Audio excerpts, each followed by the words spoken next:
नमस्कार मेरे प्यारे प्यारे बच्चों, ये जीएस पेपर 2 का सवाल है। पॉलिटी का, इंडियन कॉन्स्टिट्यूशन का। इसको हम देखते हैं।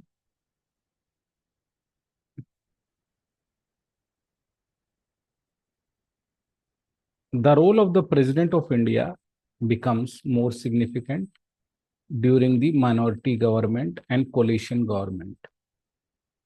भारतीय राष्ट्रपति की भूमिका अल्पसंख्यक सरकार और एक गठबंधन सरकार, ये दो सरकार हैं। या तो सरकार बहुमत से अल्पमत जीत में हो। गई हो, अल्पमत में आ गई हो, माइनॉरिटी में आ गई हो, या फिर गठबंधन सरकार बन रही हो या बन चुकी हो, इसमें महत्वपूर्ण हो जाती है। तो कोलिशन गवर्नमेंट या माइनॉरिटी गवर्नमेंट। बिल्कुल। Ceremonial stable government, the role of the president और द गवर्नर। इसमें गवर्नर को भी आप शामिल कर सकते हो, सिमिलर क्वेश्चन है, इसकी जगह गवर्नर लिख दो बस। इसकी जगह क्या लिख दो बेटा? राज्यपाल लिख दो, कोई दिक्कत नहीं। बात एक ही है। बात क्या है?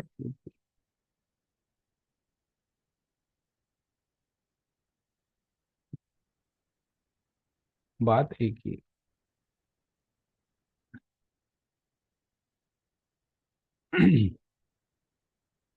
स्पष्ट बहुमत वाली सरकार है तो वहां पर ये केवल औपचारिकता है, बस 5 साल बैठे रहना है। लेकिन वहां एक्टिव हो जाता है। However the power and the restriction become much more significant and influential during the minority और अ कोलिशन गवर्नमेंट। वहां खेल कर सकता है, विच इनहेरेंटली लेस स्टेबल। हालांकि उन शक्तियों और विवेक के अल्पसंख्यक सरकार और गठबंधन की सरकार के दौरान बहुत अधिक महत्वपूर्ण और प्रभावशाली हो जाती है, जो स्वाभाविक रूप से कम स्थिर होती है। In this situation, president is not longer merely a rubber stamp. It must exercise personal judgement. ये दो वर्ड है पर्सनल। अब अपनी किससे काम करने लगता है? विवेकाधीन, विवेक। डिस्क्रिशनरी। और जहां डिस्क्रिप्शन आया वहां आदमी क्या करने लग जाएगा? अपने हाँ, डिसीजन। वो अपनी मनमानी करने लग जाएगा। It uphold the constitutional and ensure political stability, है ना।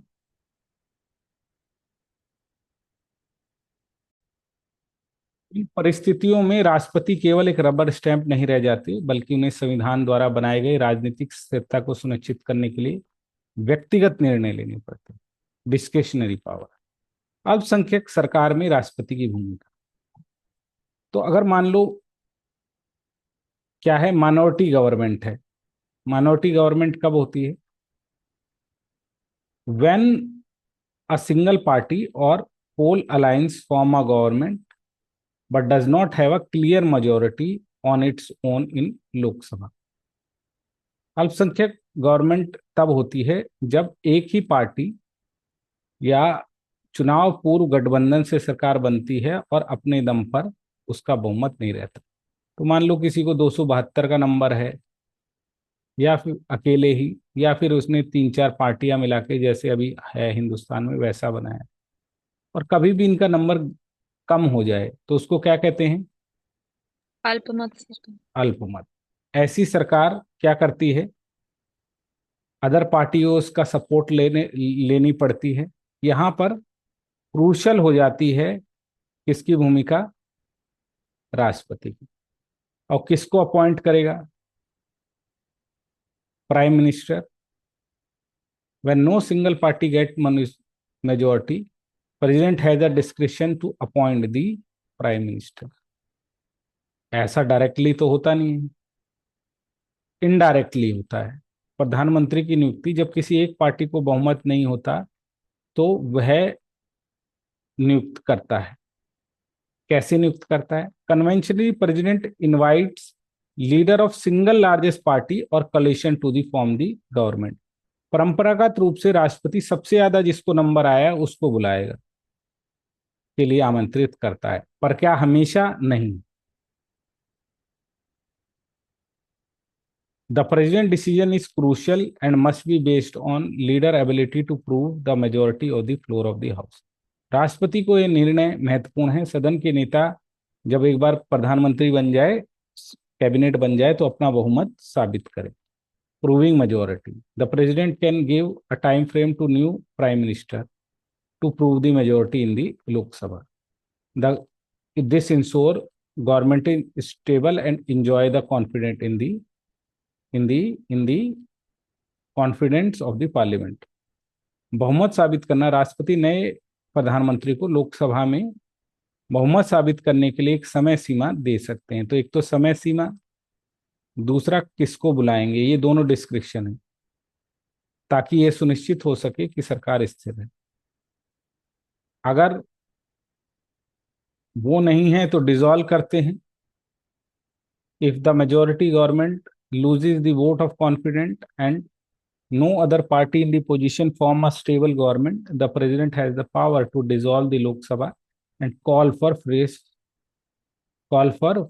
election. This is a significant discretionary power that is exercised in a situation of political instability। यदि अल्पमत सरकार अपना विश्वास खो देती है, यानी जो गठबंधन से बनी है, तो बहुमत कौन। हाँ, तो कोई स्थिर पार्टी नहीं रहती, तो राष्ट्रपति लोकसभा को भंग कर नए चुनाव करने की शक्ति है। ये भी एक विवेकाधीन शक्ति है, अस्थिरता में जिसका प्रयोग किया जाता है। अब वो करता क्या है, देखो।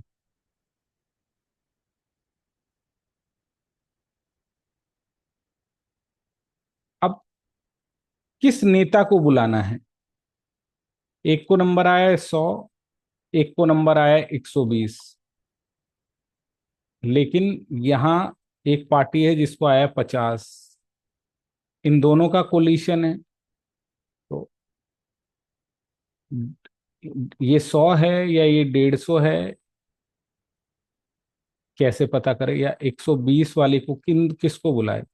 यहाँ दो पार्टी 150 बना रही है, अकेले सिंगल लार्जेस्ट भी बुला रही है, और ये किसके पक्ष में है क्लियर नहीं है। इधर भी हो सकता है, इधर भी हो सकता है, दोनों ही क्लेम कर रहे हैं। यहाँ पर प्रधानमंत्री अपना बनवा देता है राष्ट्रपति, इसलिए वो जिस पार्टी से चुना गया है, जिसने उसको बनाया है, मदद की है, उसी का वो क्या करता है, क्या करता है? इवन सुनते हैं। हम्म, क्या करना वो करता है। तो वो जो भी पार्टी से वो बना होगा उसी को बुला लेगा। अगर वो 100 वाली है तो कहेगा इनके साथ कोलिशन है, और वो 120 वाली है तो कहेगा नहीं, ये सिंगल लार्जेस्ट पार्टी है, वो कोलिशन में 150 है। ऐसे बना लेता है। फिर टाइम दे देता है उन लोगों को, इतने वो ट्रेडिंग कर लेते हैं, जो उनके पक्ष में नहीं है उनको भी अपने पक्ष में बुला लेते हैं। जो मेंबर इंडिपेंडेंट चुने हुए हैं उनको बोलते हैं हमारे पक्ष में आप वोट दे देना, शामिल तो नहीं होगी पर वोट दे देना। मंत्री बनाने का उनको वादा कर देते हैं, हॉर्स ट्रेडिंग होती है। ऐसे बनाते हैं। जहां गठबंधन की सरकार होती है वहां क्या होता है, वहां सिंगल लार्जेस्ट पार्टी भी हो सकती है, कोलिशन भी हो सकती है। यहाँ पर कोलिशन ही है, जहां दो या दो से अधिक पार्टी। तो अल्पमत क्या हुआ, एक पार्टी भी हो सकती है या कोलेशन भी हो सकता है। एक पार्टी भी 272 से कम नंबर हो सकता है, ठीक है, लेकिन यहाँ पे पूरी तरह गठबंधन है, इसी को कोलिशन गवर्नमेंट कहते हैं। जैसा अब 15 साल बाद, 10 साल बाद कोलिशन गवर्नमेंट आई है, मोदी जी ने 2 टर्म अपने बलबूते जिता दिए, लेकिन इस बार उनकी 4 कुर्सियों में से 2 कुर्सी बहुमत नहीं मिल पाया। टूट गई। अब वो इतने प्रभावशाली नेता नहीं रहेंगे, जो आप देख भी रहे हो बार बार नीतीश बाबू और ये सब करेंगे अब वो 5 साल तक, और अगले 5 साल में उनकी स्थिति और खराब होगी। क्यों? जिंदगी आपको बहुत थोड़ा टाइम देती है। अगर किसी को 10 साल एक देश चलाने के लिए दे दिया तो बहुत बड़ी बात समझिए। गवर्नमेंट को, सभी लोगों को सभी बार बेवकूफ नहीं बनाया जा सकता। कुछ लोगों को कुछ बार बेवकूफ बनाया जा सकता है। सब लोगों को कुछ बार बेवकूफ बनाया जा सकता है, पर सभी लोगों को हर बार बेवकूफ नहीं बनाया जा सकता। और एक तो ये फिलॉसफी है।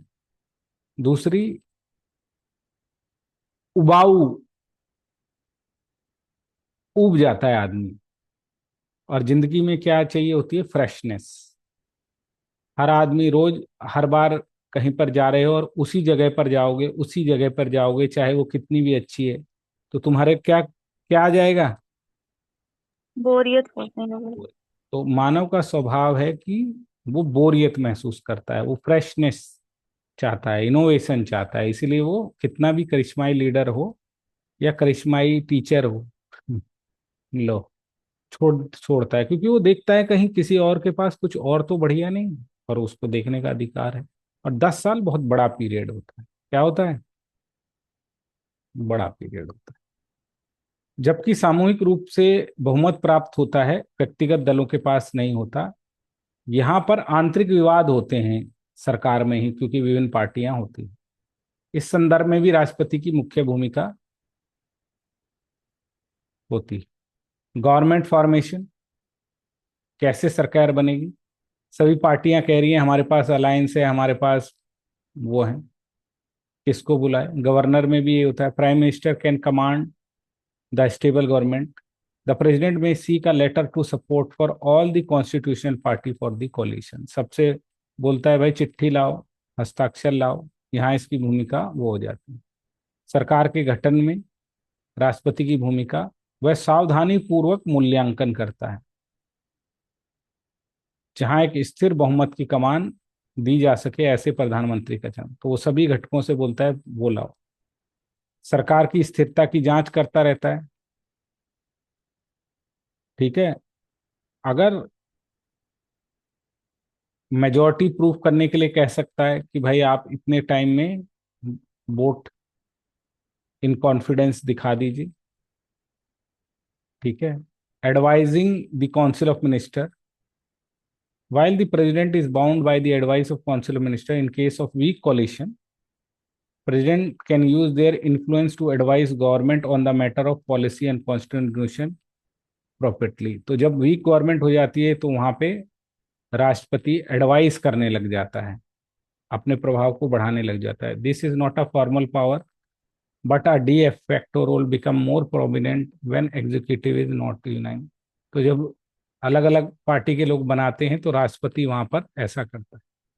मंत्रिपरिषद को सलाह देना, सलाह दे सकता है वो, और खास तौर पर नीति और औचित्य पर सलाह देता है। यह कोई औपचारिक नहीं बल्कि वास्तविक भूमिका है, ताकि वो सबको एकजुट कर सके। In conclusion, majority government president role is largely constitutional, guided by the advice of prime minister and council of minister।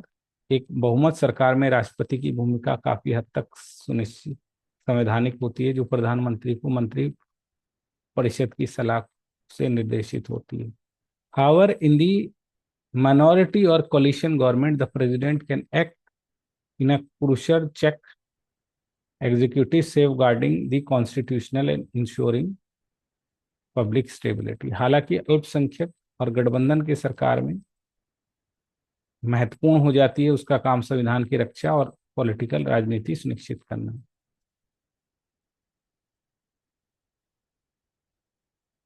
Their discretionary power, especially concerning the appointment of prime minister and dissolution of Lok Sabha, become the most important instrument for stable and functional democracy। जबकि विवेकाधीन शक्तियां, विशेष रूप से प्रधानमंत्री की नियुक्ति और लोकसभा के विघटन संबंधित एक स्थिर कार्यशील लोकतंत्र को महत्वपूर्ण उपकरण बन जाते। कर लोगे भाई आसानी से अब? Yes sir. गवर्नर का भी सेम क्वेश्चन है, गवर्नर भी यही करता है। कर लोगे आसानी से। Thank you.